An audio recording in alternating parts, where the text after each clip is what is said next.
Hello everyone. In this video of the shoulder complex palpation series, we are going to learn the palpatory skills to accurately determine and localize the orientation of the acromioclavicular joint. Accurately palpating the acromioclavicular joint enables the therapist to deliver precise assessment and treatment techniques so as to relieve the anterior and superior shoulder pain in patients who have acromioclavicular joint problems. So let's first briefly discuss the various steps involved in the palpation of the acromioclavicular joint, and then we will start with the practical demonstration of the palpatory technique. Now in our previous video we have already covered the palpation of the inferior border and the superior border of the spine of the scapula.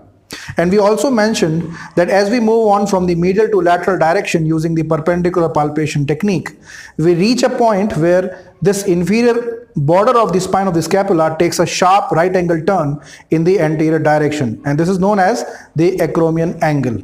Palpation for the acromioclavicular joint starts from this point. From here, the first step is to palpate the spine of the acromion process, that is the lateral border, and to differentiate it from the head of the humerus, and then finally finding the anterior sharp pointing edge of the acromion process, and then from this point palpating the anterior V, which is actually a notch which is formed by the anterior portion of the junction between the acromion and the clavicular bone. After this, the palpation is followed by palpating the junction between the superior border of the spine of the scapula and the posterior border of the clavicle.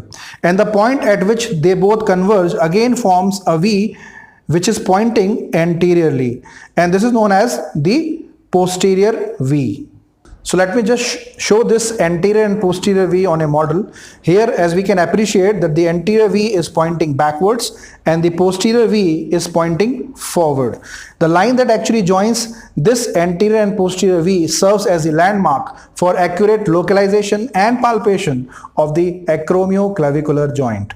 So let's start with the practical demonstration of the palpation for the acromioclavicular joint. Now after palpating the acromion angle, the therapist next proceeds towards the palpation of the lateral border or spine of the acromion process. Now for this, the therapist again utilizes the perpendicular palpation technique, and to precisely determine and localize the lateral border, what the therapist needs to do is, therapist can place the index finger just beside the lateral edge of the acromion and then use the other hand to deliver an inferior glide to the glenohumeral joint.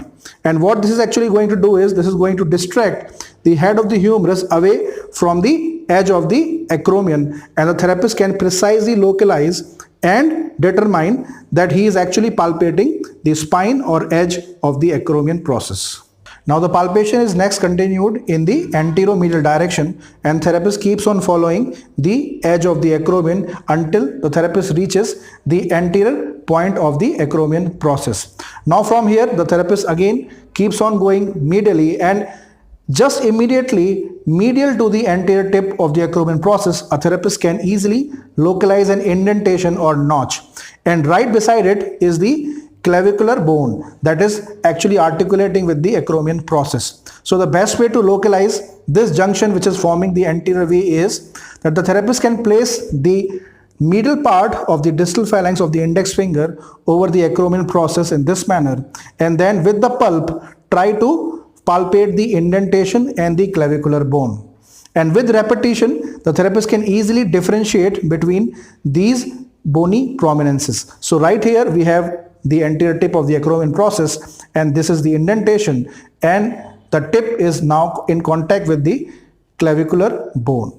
Now after the anterior V has been localized, the therapist next proceeds towards palpating the posterior V, which is the junction point between the posterior border of the clavicle and the superior border of the spine of the scapula.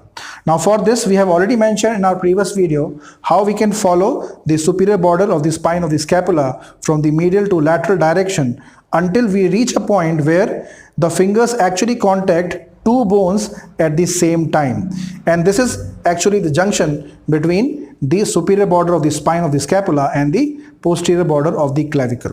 Now the posterior border of the clavicle can be palpated from medially to the lateral direction, starting from the supraclavicular fossa. Now starting medially, the therapist can again utilize the transverse or the perpendicular palpation technique and keep following the posterior border of the clavicle from the medial to lateral direction. Now as the therapist proceeds laterally, often it is quite possible that the bulky portion of the descending fiber of the trapezius muscle makes it difficult to palpate the posterior border. So to tackle such a situation, what the therapist can actually do is, the therapist can side flex the patient's head to the same side and rotate the head towards the opposite side. And what this actually does is, it relaxes the ipsilateral trapezius muscle, making the length short and gaining more access in the downward direction. Another way to confirm that we are actually palpating the posterior V is that the therapist can place the tip of the index finger facing downward and then try to press down into the muscle and the fascia. The therapist is going to feel the hard resistance because this is the junction point of two bony prominences. Now once the therapist moves slightly posteriorly and medially, the therapist can actually start going downwards, and this actually tells us that how to palpate the accurate location of the posterior V. Now similarly, the therapist can also gain access and palpate the inferior border of the clavicle from the medial to lateral direction using the transverse palpation technique and actually mark whole of the inferior border and the lateral portion of the clavicular bone. Now the line that actually joins this posterior and anterior V is our acromioclavicular joint. Now what is interesting to note is that the orientation of the acromioclavicular joint in most of the individuals is in the anterior and lateral direction. But the therapist should always remember that the orientation of the acromioclavicular joint can always change depending on the posture of the individual and the shape of the thoracic spine. Now for example, if someone is hyperkyphotic, in such a situation, the orientation of the acromioclavicular joint is going to change from anterolateral to anteromedial because of the relative positioning of the shoulder joint. Similarly, if someone has a flat back, that is, the kyphosis is reduced, the acromioclavicular joint is going to face more in the sagittal plane. That is, the lateral positioning is going to be less as compared to the normal individual. So this was all about the practical demonstration of how to palpate and localize the acromioclavicular joint. Now utilizing this knowledge of palpatory skill, the therapist can now very easily deliver lot of techniques to treat and assess the acromioclavicular joint, which we will be covering in our upcoming videos. Do keep motivating us with your comments and feedback. See you all in our next video of the shoulder complex palpation series. Till then, keep learning, keep sharing and stay connected.